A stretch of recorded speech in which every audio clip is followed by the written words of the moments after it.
तो buzzing stocks में आप सभी का बहुत बहुत स्वागत है। और इसमें बजिंग स्टॉक में हम बात करने वाले हैं उन स्टॉक्स की जो आज चर्चा में है, चाहे उनके रिजल्ट आए हैं, चाहे कोई खबर है उनके ऊपर, खबर का असर है, उनकी हम बात करने वाले हैं। उसमें बजिंग स्टॉक में पहला स्टॉक रहने वाला है जियो फाइनेंशियल का।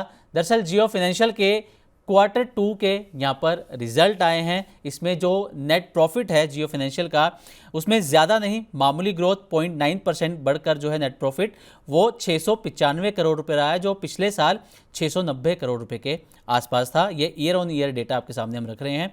रेवेन्यू की अगर बात करें तो रेवेन्यू में शानदार तेज़ी देखने को मिली है 41% की, और ये बढ़कर 981 करोड़ रुपए के आसपास पहुँच गया है, जो पिछले साल 693 करोड़ रुपए के आसपास था। यानी कि मुनाफा लगभग स्थिर रहा, लेकिन कमाई में यहाँ पर जियो फाइनेंशियल में बड़ा उछाल देखने को मिला है। तो आज समय हम पहले आपसे जानना चाहेंगे कि जियो फाइनेंशियल, इस पर आपका क्या नज़रिया है, क्या फ्रेश एंट्री करने के लिए ये सही समय है जियो फाइनेंशियल में, और जिनके पास जियो फाइनेंशियल पहले से हैं उन्हें क्या स्ट्रेटेजी इसमें रखनी चाहिए? देखिए, फ्रेश एंट्री अभी ना करें क्योंकि नतीजे तो आए हैं पर बहुत एकदम एक्सट्रीमली स्ट्रांग नहीं है। मामूली सी ही तेजी हमने प्रॉफिट में देखी है या ग्रोथ हमने प्रॉफिट में देखी है।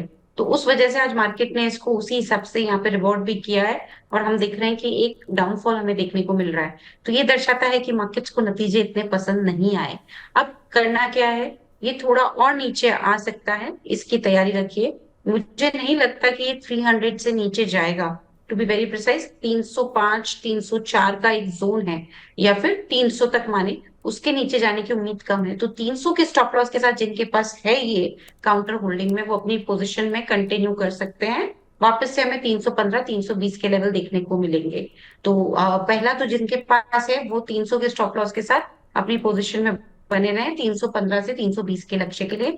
जो नहीं खरीद करना चाहते हैं वो 300 के आसपास इसमें खरीदारी के मौके तलाशें। अभी नहीं खरीद के लिए ये काउंटर ठीक नहीं लग रहा है।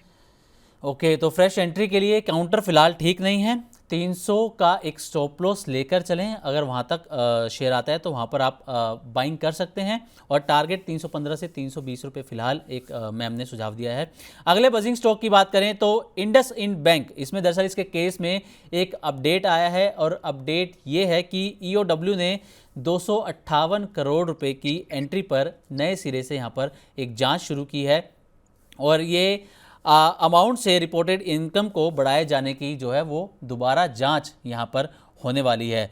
तो मैम, इंडस इंड बैंक, इसमें इसको आप किस तरीके से देखते हैं? हालांकि शेयर पर इस खबर का कोई ज़्यादा असर नहीं हुआ, शेयर में आज भी पॉजिटिविटी देखने को मिल रही है, करीब करीब 0.25% की तेज़ी इसमें है। तो इसमें इस शेयर को मैम आप कैसे देखते हैं? बिल्कुल, नेगेटिव न्यूज होने के बावजूद भी स्टॉक ने उस पर नेगेटिव रिएक्ट नहीं किया। तो वो अपने आप में एक स्ट्रेंथ की स्टॉक की जो है उसको दर्शाता है। होल्ड करने की सलाह है स्टॉप लॉस के साथ।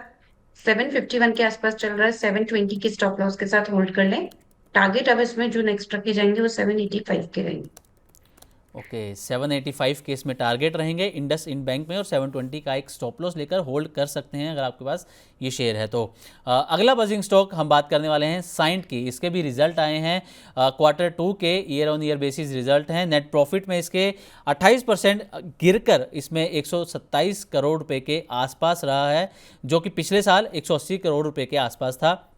रेवेन्यू में भी कमी हुई है करीब करीब 4% की, और इस बार ये 1781 करोड़ रुपए रहा है, जो कि पिछले साल 1849 करोड़ रुपए था। एबिटा भी यहाँ पर 26% घटकर 219 करोड़ रुपए पर आ गया है, पिछले साल 297 करोड़ रुपीस पर था ये। और एबिटा मार्जिन भी घटकर करीब करीब 12.5% पर आ गया, जो पहले 16% था। तो मैम, साइंट में क्या इस वक्त दाव लगाना ठीक रहेगा? साइंस की अगर हम बात करें तो काउंटर आज तो एक स्ट्रेंथ दिखाया था इसने। लोअर लेवल पे थोड़ा सा गिरावट आया, उसके बाद रिकवरी करने की कोशिश की, लेकिन ये जो स्ट्रेंथ दिखाई ये कल के क्लोज को नहीं क्रॉस कर पा रही है। तो वो थोड़ा सा यहाँ पे खटकता है पॉइंट, इसलिए नई खरीदारी के लिए 1200 के ऊपर ही इसमें मौके तलाश है। अभी नई खरीदारी ना करें, लिया हुआ है तो सिर्फ 1100 के स्टॉप लॉस के साथ बने रहे। ओके, जिनके पास साइंट के शेयर हैं 1100 के स्टॉप लॉस के साथ बने रह सकते हैं, और 1200 के लेवल के ऊपर ही नए मौके आप इसमें तलाश सकते हैं खरीदारी के। एशियन पेंट हमारा अगला बजिंग स्टॉक रहने वाला है। एशियन पेंट्स के शेयरों में करीब करीब आज 5% के आसपास की तेज़ी देखने को मिली है और लगातार तीसरा दिन है जब इस शेयर में तेज़ी यहां पर नज़र आ रही है। खबर ये थी कि यूएई में नई वाइट सीमेंट की फैक्ट्री एशियन पेंट्स की तरफ से शुरू की गई है और इसके अलावा इसके Q2 के रिजल्ट और dividend per, interim dividend per अब इन्वेस्टर्स की नज़र है। तो एशियन पेंट्स मैम अच्छी खासी तेज़ी दिखा रहा है और क्या इस तेज़ी में, क्या इस बहती गंगा में इन्वेस्टर्स को हाथ धोने चाहिए? देखिए, आज तो बहुत बढ़िया मोमेंटम दिखाया है। मुझे लगता है ये मोमेंटम आगे भी बरकरार रहेगा। 2514 के आसपास चल रहा है, 2600 तक जाने की कोशिश करेगा। उसके पहले बीच में 2500, 2550 पे एक रेसिस्टेंस है, एक रुकावट है जो फेस करी तो 2600 तक जा सकता है। खरीदारी के मौके कभी तलाशने हैं? मेरे हिसाब से खरीदारी के मौके भी थोड़ा सा नीचे आने दीजिए। 2513 चल रहा है, मेरे हिसाब से 2500 के जोन में खरीदारी के मौके तलाशी, तो 2500 पे खरीदारी करें।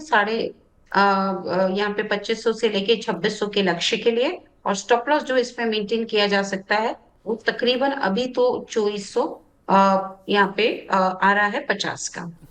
2450 का स्टॉप लॉस एशियन पेंट्स में मेंटेन किया जा सकता है। अगला बजिंग स्टॉक जिसकी हम बात करने वाले हैं, हालांकि थोड़ी देर पहले उसके बारे में बात भी की थी, इन्फोसिस की। इन्फोसिस के रिजल्ट आए, क्वार्टर ऑन क्वार्टर बेसिस पे रिजल्ट हैं ये। नेट प्रॉफिट 6.5% बढ़कर 7,365 करोड़ रुपये रहा है, जो कि Q1 में 6,921 करोड़ रुपये था। रेवेन्यू में 5% की यहाँ पर ग्रोथ देखने को मिली है, 44,490 करोड़, जो कि Q1 में 42,280 करोड़ रुपए के आसपास था। एबिटा में करीब करीब 6.25% की तेज़ी है, ग्रोथ देखने को मिली है और 9,353 करोड़ रुपए रहा है। Q1 में 8,813 करोड़ था। एबिटा मार्जिन थोड़ा सा बढ़कर यहाँ पर 21% रहा है, कि जो कि Q1 में 20.8% के आसपास था। तो आशा मैम, इन्फोसिस पर हालांकि आपने बात करी कि इन्फोसिस और विप्रो के बजाय आपने परसिस्टेंट में दाव लगाने की सलाह दी थी, लेकिन क्योंकि इसके रिजल्ट आए हैं तो रिजल्ट के बेस पर आप इसमें क्या नज़रिया रखती हैं और इन्वेस्टर्स के लिए क्या सलाह रहेगी? देखिए, रिजल्ट्स आए हैं और वही बात है कि रिजल्ट्स के हिसाब से मार्केट ने, क्योंकि इसमें एक गिरावट दिखाई है, तो मेरे हिसाब से मार्केट को नतीजे इतने पसंद नहीं आए और ये गिरावट थोड़ी और हमें देखने को मिल सकती है। 1435 के आसपास चल रहा है, हो सकता है 1400 यहाँ पे 25 1420 तक के लेवल्स हमें देखने को मिले, तो वीक लग रहा है पर बहुत बड़ी वीकनेस नहीं है। मुझे ऐसा लगता है कि बस वहां तक का एक ये दौर देख सकता है, ज्यादा से ज्यादा 1420, 1410। ओके, तो ये थे हमारे बजिंग स्टॉक्स जिनमें आज हलचल देखने को मिली और बजिंग स्टॉक्स को अब हम यहाँ पर क्लोज करेंगे। लेकिन उससे पहले मैम, आपसे मैं ये जानना ज़रूर चाहूँगा कि निफ्टी ने जैसा कि 52 वीक हाई आज टच किया, बैंक निफ्टी में भी तेज़ी रही, तो निफ्टी ने जो एक साल पहले अपना ऑल टाइम हाई टच किया था सितंबर 2024 में, क्या उतनी तेज़ी वापस से निफ्टी में देखने को मिलने वाली है और कब तक इसका इंतज़ार करना होगा इन्वेस्टर्स को? देखिए, निफ्टी में ये जो तेजी आई है, मेरे को लगता है कि थोड़ा सा टाइम लग सकता है जो पहले के लेवल्स हैं उनको आने में। लेकिन अगर ग्लोबल मोड माहौल, कुछ एक फैक्टर्स अगर वाकई में पॉजिटिवली काम कर गए, ग्लोबल मोड माहौल अच्छा हो गया और अर्निंग्स अच्छी निकल के आ गई, तो डेफिनेटली मुझे लगता है कि जल्दी हमें अच्छी तेजी देखने को मिलेगी।